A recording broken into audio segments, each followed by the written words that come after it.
Hi friends అందరికి. 2 పల్లెల్లో తింటావా ఒక్కదానివే? తాత మీకోటి నాకు ప్లేట్ చెల్లెది అది. ఇగో ఆలుగడ్డ కూర పచ్చిపులుసు అన్నమాట. నువ్వు తినవా అమ్ములు? తిన్నురా తిన్నురా. అమ్ములు తినాలి. తోటలో తింటావా? పచ్చిపులుసు తోటే తినాలనిపిస్తుంది నాకైతే. మా మాధవక్క అయితే కూర వండింది, మరి ఎట్లా వండిందో.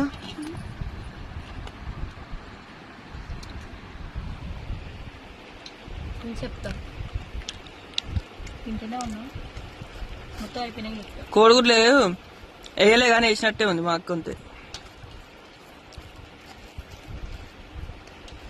కోడిగుడ్డు వేయలే, అందుకే వేసినట్టే ఉంది. అక్క వంటలు చేయబోతుంది కదా.